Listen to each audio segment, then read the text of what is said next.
জন্ম মোদের ত্রহস্পর্শে সকল অনা সৃষ্টি, ছুটি নিলেন বৃহস্পতি, রইল শনির দৃষ্টি।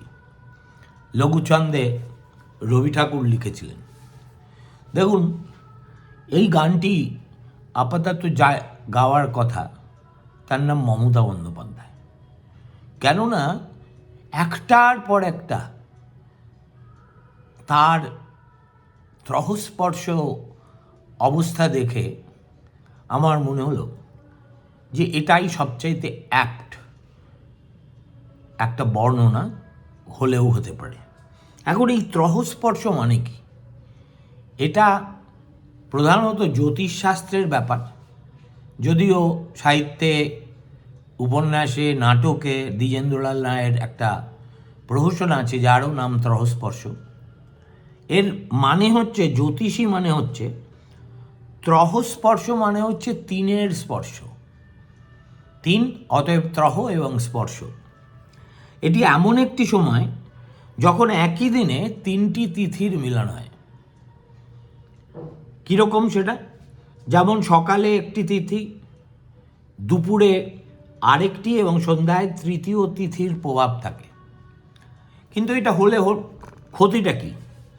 ক্ষতি কি আমি বলতে পারবো না। জ্যোতিষশাস্ত্র বলে এটা অত্যন্ত অশুভ যোগ, এবং এতটাই অশুভ যে এই ত্রহস্পর্শের দিনে বিয়ে, যাত্রা বা অন্যান্য শুভ অনুষ্ঠান মানুষ অশুভ বলে মনে করে, এবং এটা একটা অস্থির পরিস্থিতির দ্যোতক বলে সাধারণত কোনো শুভ কাজ করে না। এই গেল জ্যোতিষী ব্যাখ্যা। আর মমতা বন্দ্যোপাধ্যায় সম্পর্কে আমি এই কথা বলছি কেন? দেখুন, ত্রহস্পর্শের এই তিনটি স্পর্শ নিয়েই আজকে আমি ভিডিও করব। প্রথম স্পর্শটি আপনি স্পর্শ হিসেবে দেখতে পারেন, অশনি সংকেত হিসেবে দেখতে পারেন, আঘাত হিসেবে দেখতে পারেন, প্রত্যাঘাত হিসেবে দেখতে পারেন। How you see it is your call. দেখুন, ভারতবর্ষের ইতিহাসে কখনো এমন কোনো ঘটনা ঘটেনি যে ইস্টার্ন কমান্ডের দুইজন অত্যন্ত উচ্চপদস্থ সেনাকর্তা রাজ্যের মুখ্যমন্ত্রীর বিরুদ্ধে রাজ্যের সাংবিধানিক প্রধানের কাছে লিখিতভাবে হস্তক্ষেপ দাবি করেছেন। দেখুন, এই বিষয়টা নিছক গুরুত্বহীন হলে আমি এই নিয়ে কোনো কথাই বলতাম না। মমতা বন্দ্যোপাধ্যায় আমাদের দেশের আর্মিকেও বলতে পারেন প্রায় রাজ্য বিজেপির নেতাদের মতো করে মনে করেন, এবং যেটা তার স্বভাব, অর্থাৎ লুজ টক।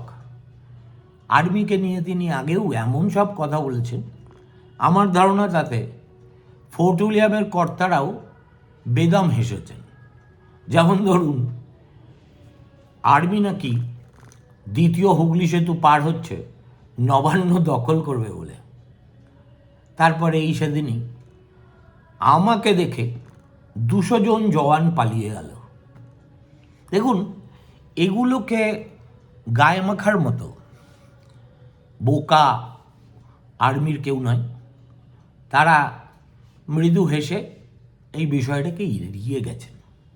কিন্তু মুখ্যমন্ত্রীর চেয়ারে বসে সাংবাদিক বৈঠকে মমতা বন্দ্যোপাধ্যায় যখন বলেন তার কাছে নিশ্চিত খবর আছে যে ফোর্ট উইলিয়ামের একজন কমান্ড্যান্ট, কোট আনকোট, ওই নিভৃত নিরাপদ জায়গায় বসে এসআইআরের কাজে হস্তক্ষেপ করছেন এবং বিজেপিকে সাহায্য করছেন, তখন তিনি কোনো ব্যক্তির বিরুদ্ধে এই ধরনের দায়িত্বজ্ঞানহীন মন্তব্য করছেন না, করছেন এখনো পর্যন্ত ভারতবর্ষের সবচেয়ে বিশ্বস্ত, সবচেয়ে ভক্তির এবং ভালোবাসার প্রতিষ্ঠান সেনা বাহিনীর বিরুদ্ধে। তিনি বলতে পারেন আমি একজন ব্যক্তির বিরুদ্ধে বলেছি, কিন্তু তার ভাষ্য বা ব্যাখ্যাই তো একেবারে সর্বগ্রাহ্য হবে এমন কোনো দাসখত নেই। সুতরাং এই কথা শোনার পর এবং এ নিয়ে চর্চা হওয়ার পরে ফোর্ট উইলিয়ামের কর্তারাও আর বাড়িতে বসে থাকতে পারেননি তাদের ছাউনিতে। তাদের দুজন সিনিয়র মোস্ট সেনাকর্তা গতকাল দৌড়ে গেছিলেন আমাদের রাজভবনের মালিকের কাছে এই মুখ্যমন্ত্রীর এই ধরনের মন্তব্য সম্পর্কে একেবারে এক্সেপশন নিয়ে, এবং রাজ্যপালকে এই অনুরোধও তারা করে এসেছেন যে আপনি হচ্ছেন সংবিধানের রক্ষক, অতএব মুখ্যমন্ত্রীর এই ধরনের অবিমৃষ্যকারিতার বিরুদ্ধে যা করণীয় বলে আপনি মনে করবেন সেটাই করবেন। আমি তো কখনো শুনিনি। আমরা এর চাইতে অনেক খারাপ পরিস্থিতিতে আর্মি ডিপ্লয়মেন্ট দেখেছি। সেখানকার পলিটিক্যাল এক্সিকিউটিভের বিরুদ্ধে সেনাবাহিনী কদাচ কোনো অভিযোগ করছে, এটা অকল্পনীয়। ভারতবর্ষের স্বাধীনতা উত্তর ইতিহাসে একেবারে নজিরবিহীন ঘটনা বললেও খুব কম বলা হয়। তাহলে এবার কি হবে?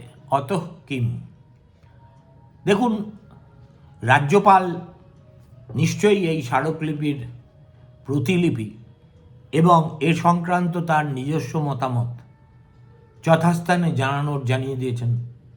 অবশ্যই তিনি প্রতিরক্ষা মন্ত্রী রাজনাথ সিংকে জানিয়েছেন, সম্ভবত তাঁর নিয়োগকর্তা ভারতবর্ষের রাষ্ট্রপতি দ্রৌপদী মুর্মুকেও জানিয়েছেন।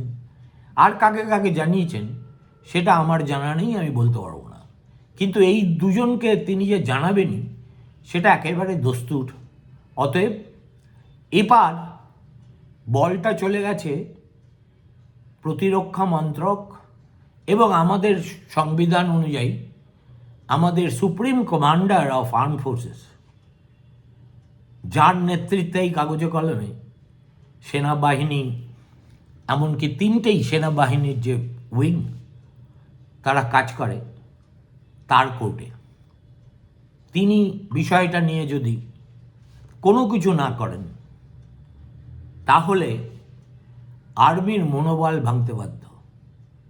আর যদি তিনি একটা আর্মিকে ডেকেও অনুমতি দেন যে you proceed against this as a case of sedition, দেশদ্রোহ, তাহলে তো খেলা ঘেঁটে হয়ে যাবে। এই যে চতুর্দিকে এত আর্তনাদ, এসআইআর নিয়ে জায়গার পর জায়গায় গুন্ডামি, যা তা হচ্ছে গোটা রাজ্য জুড়ে, আপাত দৃষ্টিতে মনে হচ্ছে এই নৈরাজ্য বোধহয় চিরস্থায়ী হতে চলেছে। মোটেই না, হওয়ার কোনো উপায় নেই। কেননা একেবারে নিজের পাতা মাইনের উপর নিজেরই পা ফেলে মুখ্যমন্ত্রী এখন এমন বিপদে আছেন যেটা আইপিকেফকেও কখনো জাফনার জঙ্গলে প্রথমে গিয়ে পড়তে হয়নি। এ মাইন তো এলটিটি পেতে রাখেনি, এ মাইন বিজেপিও পেতে রাখেনি, কংগ্রেসও পেতে রাখেনি, ইডিও পেতে রাখেনি, নির্বাচন কমিশনও পেতে রাখেনি। তাহলে এই মাইন তিনি নিজেই পেতেছেন।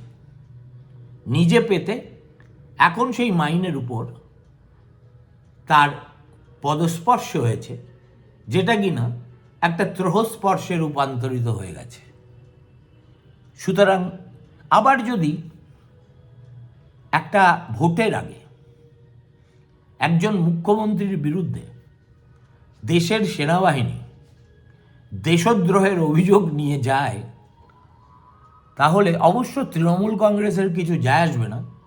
এতৎসত্ত্বেও সুমনের ফি রাতের বিক্রমাদিত্য সভায় এই টিএমসির ফরফরি দাসরা বলবেন এই আর্মি আমাদের কিছু করতে পারবে না, জানেন আমরা মানুষের রায় নিয়ে এ রাজ্য শাসন করি।